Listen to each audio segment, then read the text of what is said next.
कम नहीं होता है। पहलू खान को जिस गाड़ी से उतार कर दौड़ाया गया उससे अर्जुन नाम का चालक चला रहा था। कहा जा रहा है कि भीड़ ने उसका नाम पूछा और छोड़ दिया। अब अगर गाय की तस्करी अपराध है तो क्या अर्जुन के लिए नहीं है? क्या अर्जुन को गाय की तस्करी की छूट हो सकती है? कम से कम अर्जुन से भी पूछताछ होनी चाहिए। ठीक है कि उसे पहलू खान ने किराए पर लिया, लेकिन जयपुर से जब वो छोटा ट्रक लेकर चला तब तो गाय दिखी ही होगी जब उसे चढ़ाया गया होगा। पहलू खान के साथ उसके दो बेटे इरशाद और आरिफ भी गए थे। टीवी पर कैसे कहा जाए, पर यह बात कहनी पड़ेगी कि गाय मुसलमान भी पालते हैं।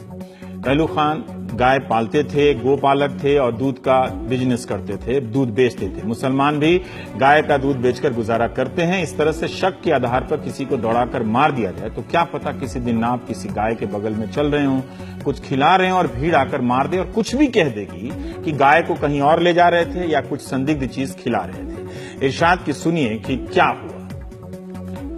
इसने बोले कि तुम चोरी की गाय लाए हो।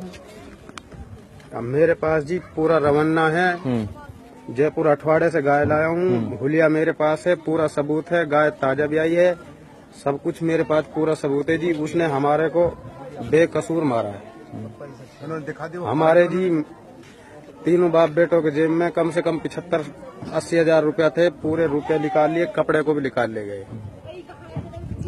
आपने पर्चे दिखाए ही नहीं जब ये पर्चे दिखाए थे जी, तो उसने हमारे पर्चे फाड़ के फेंक दिए। फिर हम दोबारा से जाके अब निकलवा के फिर लाए वहाँ से जयपुर अठवाड़े से, नगर निगम का मेला है। और हम तो जी जिंदगी में पहली बार गए थे, हमें कभी अठवाड़ा भी नहीं देखा, हमें कभी गाय लाए भी नहीं।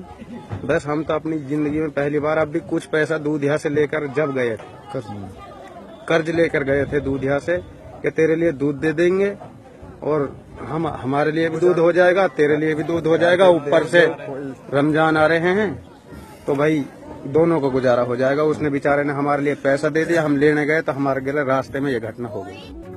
1 अप्रैल की घटना है। पहली बार जयपुर गए थे जहां हर शनिवार को निगम का मेला लगता है। वहां से लोग पशु लेकर जाते हैं, खरीदते हैं। स्थानीय लोगों ने भी इसकी पुष्टि की है कि पहलू खान का परिवार दूध बेचता था। हमारे सहयोगी ने जब उनके जहां दूध बेचते थे जाकिर से बात की। जाकिर भी जयपुर गए थे गाय खरीदने और वे भी दूध का कारोबार करते हैं। उन पर भी हमला हो सकता था मगर वे भीड़ देखकर भाग निकले। जाकिर जी ये बताइए कि ये आपके पास जो पर्चियां हैं ये 2015 से 2017 तक की क्या पर्चियां हैं? ये 2015 से 2017 तक की गाय की पर्ची है मेरे पास और अठवाड़े से माल आया हुआ है। गाय आई हुई घर के लिए, पालने के लिए, दूध के लिए और डेयरी के लिए, तो मेरे पे सारा रिकॉर्ड है। मतलब गाय खड़ी हुई है, देख सकते हो आप। मेरी गाय 15 लीटर से लेकर 22 लीटर तक दूध देती है। सेवा जब ज्यादा करते हैं, जब देती है 25 लीटर, कम करेंगे तो 18-17 लीटर।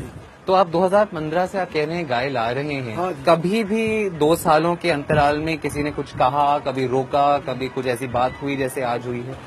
ऐसी कहानी तो नहीं हुई जैसे वैसे मेरे साथ तो कभी नहीं हुई है, पर वैसा ये पहली बार ही हुई है। ये मैटर पहली बार हुआ जब हुआ। ये कागज होते हुए हुआ है, वो कागज भी छीन लिया। तो ये कागज जब मिलते हैं तो ये कैसे मिलते हैं? कौन इशू करता है? किसके मतलब कैसे मिलते हैं? आप वहाँ मंडी जाते हैं? उधर मंडी लगती है, सरकारी अफसर बैठे होते हैं, कमेटी होती है उनकी, अपनी मोहर लगाते ये किसकी मोहर है देखो। हाँ, पैसा भी लेते हैं सरकारी तरफ से, ये लिखे हुए हैं पैसा, ये लिखे हुए पैसा, इस पर परसेंटेज 700 रुपया लिखे हुआ है परसेंटेज। गवर्नमेंट खाते में जमा होते हैं सारे। हर गाड़ी वगैरह की मोहर लगाई जाती है, वहाँ सरकार द्वारा टोटल होता है। उसमें ये नहीं पहचान होती कि हिंदू ले रहा है या मुस्लिम ले रहा है। ये हिंदू मुस्लिम में नहीं लेने देते तो बढ़ने ही नहीं देते उसमें। ये कोई पहचान, सारी सब आदमी लेता है, 36 रुपये आदमी देती है, ऐसी कोई सभी आदमी बेचने आता है।